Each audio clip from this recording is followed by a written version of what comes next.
mobilizing an anterior tilt, there were two strategies.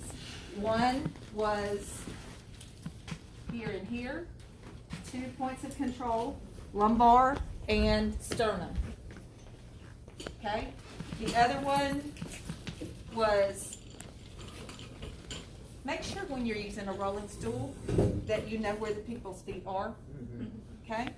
Because they're always barefoot, and if you first time you roll over a barefoot toe with a rolling stool and your full weight on top of it, it'll make you want to cry. So don't do that. Let me get you scoot forward a little bit. Now sit in a bad posture.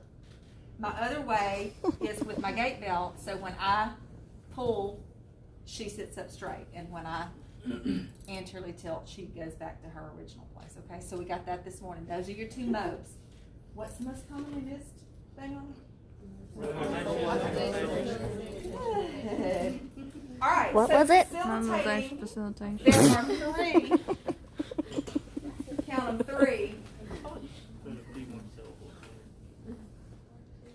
Three things that you're cueing in a very specific order. First, you're going to cue an anterior tilt of the pelvis. Then you're going to cue scapular retraction and upper trunk extension. And then you're going to cue abdominal setting. Okay? So, what's important is that you're cueing three different things, and we can do that more than one way. We can do it from the side. I can't see that either. That's just as small as that.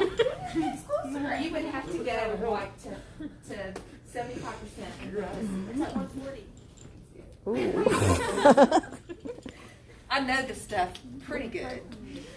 All right, so if she was mobile, she's not stuck in a flexed posture. She just has really poor posture. So I want to cue three things. Well, I'm going to cue the first thing, which is her anterior tilt, with my open hands and my brief moving touch coming right up her spine, like that. Okay? I'm just going straight up.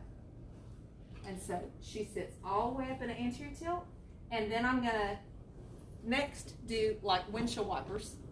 I'm going to go on the inferior border of her scapula, and I'm going to go like this. So I just came up.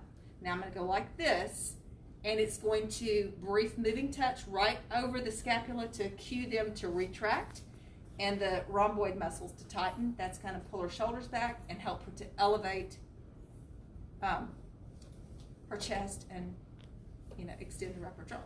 All right? So here we go. Up, and then pull your shoulders back. And then now I'm going to sneak my pinkies around here and have her tighten those abs. And it works, doesn't it? Yeah.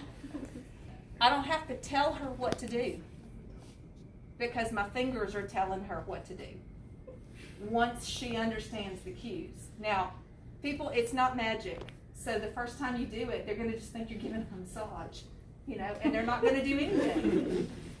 Okay? They're just going to say, oh, keep doing that. So you do have to first have mobilized them, know that they have the ability to engage those muscles, and then teach them what the cues mean. All right?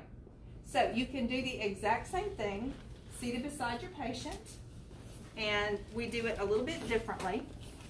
Now we're going to take one hand and go up her back, so she sits up tall. Then I'm going to take a wide hand and have her pull those shoulders back. And then I'm going to take this hand right on the bottom of her scapula, sternum, and I'm going to give a quick inward and downward push, and that's going to set her abs. I like the first one more. Yeah, it gets you better, doesn't it? It tickles you. Mm-hmm. So 3 cues are necessary. You have to cue the anterior tilt, you have to cue pulling those shoulders back, and then you have to cue the abs. But if this cue's not getting you what you want, you can do this. All right? Whatever it takes to get the patient to understand. So touching the abdominals is a good way to get people to sit dynamically. Nobody likes their tummy touched. So if somebody goes for your belly, you're going to suck it in. You just will. I promise. All right, so 2 techniques. Do them both.